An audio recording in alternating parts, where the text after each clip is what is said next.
Joined alongside Brett Taveau, author of Unpacking Greatness, a great Chiefs book you can find on Amazon.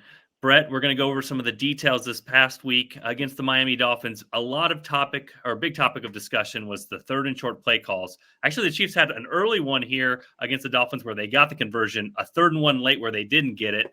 And as normal, we talk about the devil's in the details. Yeah, it's always easy to forget the ones that work, right? You always remember the ones that don't. But yeah, that one in the first half there. So that was actually, Jesse, when you wrote this article, I think after the 21 season of how successful they were with this, I call it fullback inside zone. Some call it a dive. Dive blocking and zone blocking are very similar from a schematic standpoint. The technique's just a little bit different. You're not trying to combo as much as you are just trying to, fire out at the point of attack. You're not trying to, or you combo in a zone scheme, and in a dive scheme, you're more just trying to fire at the point of attack. So I don't know the details in terms of, what technique they're being coached here, but you wrote an article about how good the Chiefs were with this, handing the ball to Anthony Sherman. I think they were 12 for 12 or something. Yeah, actually, it was Michael Burton, but yeah, he was in that spot I'm sorry. Where Jerick McKinnon is right now, usually, and they would just run that ball up the middle with those three offensive linemen, and they were successful. So they've shown this one a lot on tape. Right, I had my fullbacks wrong there, but yeah, it was Burton, and they'd run that, and they ran it well, and were very successful with it. And they have run this. It's just a play action off of that. And it's the protection's kind of like a spider protection. The offensive line's going to aggressively slide out to the left, and that's going to leave the backside defensive end unblocked. They're hoping that he squeezes down or slow plays enough to where you can basically get this tailback, this running back in the flat here for an easy throw. That's what they do. I think we're going to highlight one player that kind of signifies both of these plays and why one did work and one didn't. It's going to be number 4, Kader Kohou for the Miami Dolphins. So let's go over this. And you can see these guys, number 4, number 25, the bottom of the screen, kind of communicating to start with here and moving at the start of the snap to kind of signify man coverage. You see him there kind of pointing it out. But he kind of is the key to both of these plays, one good for the Dolphins and one not so good. And yeah, and on both these plays, the Chiefs are just so heavy in their use of pre-snap motion to determine man zone coverage. So as you saw, you got the movement there. Kohou goes into the box, follows McKinnon in, which is a fairly strong indicator that it's going to be a man coverage here. So he fakes, and then I think they're playing more of a, kind of possibly a match technique here. But what ends up happening, and we'll be able to talk more about this once we get to the next play, what ends up happening is because the running back's coming out of the backfield, both of their eyes there, as you can see, are on Kelsey. One's going to wall Kelsey, and this corner is going to wall him on the opposite side, and the running back's going to be able to slip into the flat there.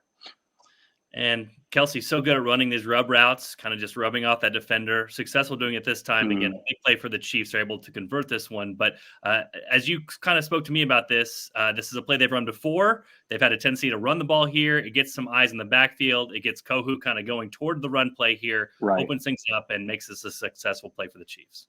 So, yeah, just a little bit of hesitation to as you said, get his eyes going to the run.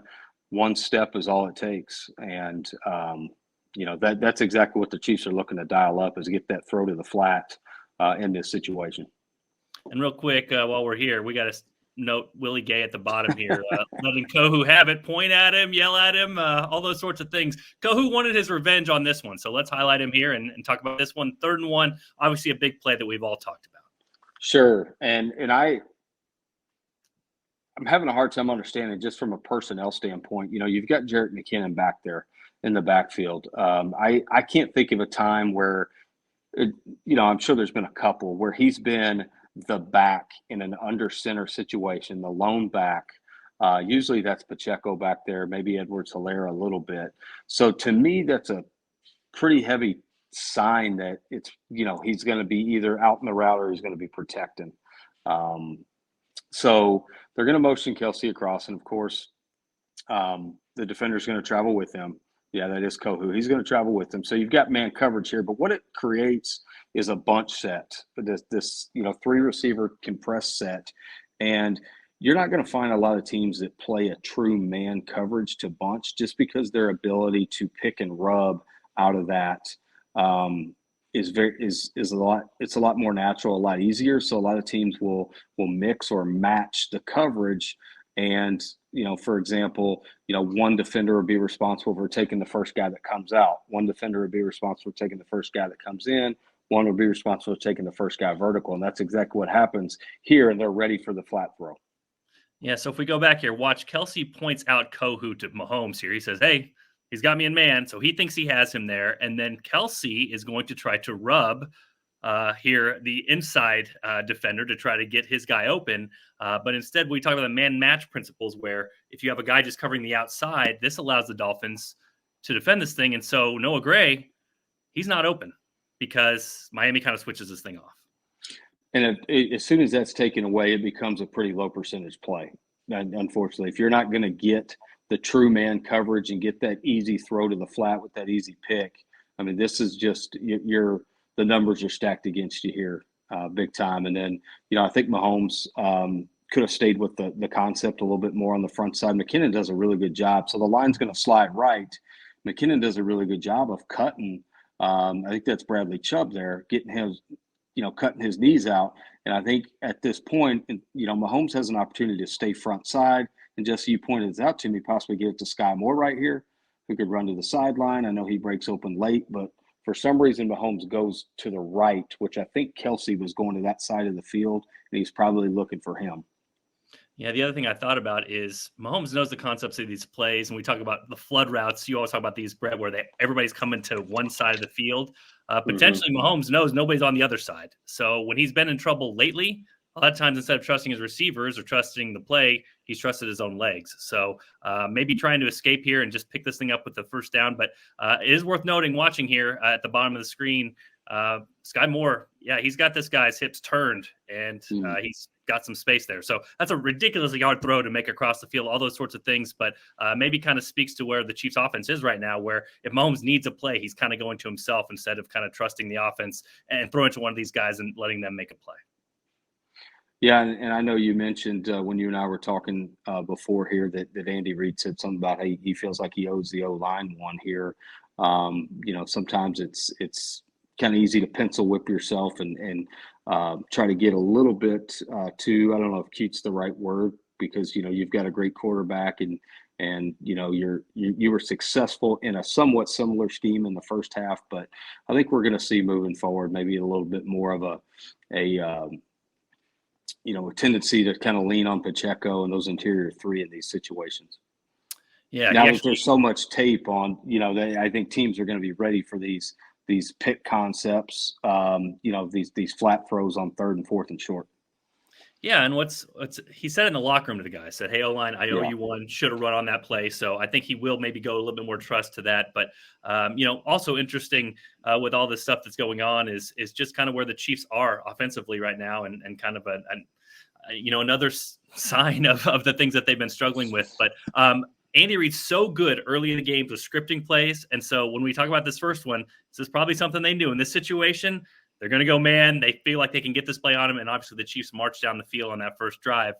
Adjustments, though, and that's where the Chiefs have struggled. Not as many points in the second half. Miami makes the necessary adjustment here, and it's a little bit tougher for the offense to get going when Andy Reid can't totally scheme things up and when things go a little bit different in the second half that the Chiefs aren't expecting. Absolutely. Yeah, it's, as you said, he's one of the best, first 15 openers, understanding, the tendencies, and then it's, they've got ability just to go cold there for long stretches, and this was just an example of that. All right, well, we'll see if the Chiefs can do better with their short yardage situations coming up in the next game. But as of now, still some of those questions, some of those problems that we've been talking about, and maybe the run game can be something that saves Andy Reid and saves the Chiefs here coming up in the near future. Let me ask you this, Jesse, before we hang up. Would you say that you will ever see Patrick Mahomes run another quarterback sneak? I don't know. I think it's going to have to be in the playoffs for the Super Bowl, and I think it might have to be him calling his own number and doing it himself. But maybe there's that trust there that he does it anyway. I know there's been some calls for it, but seeing his knee go sideways in a real football game, I can understand why that gave Andy Reid some pause. Yeah, and what's weird about it, it's such a low impact play when you think about how he takes more impactful hits 20 times a game than that quarterback sneak. Just happened to be a fluke, but I totally understand it. It's just, yeah, what's it been, 4 years now? So I'm with you. I think it's going to have to be a very high leverage situation before we see it. But, man, it sure would be nice to see it sometimes, especially as difficult as they make this look on 3rd and short, 4th and short. I think Mahomes is saving it for a moment. You know what I mean? If he's going to call his own number and do it, it's going to have to be one for the Chiefs. Probably a very big moment, maybe even in the Super Bowl. That's going to wrap it up for the details. For Brett, this is Jesse. Be sure to tune in for another episode next week.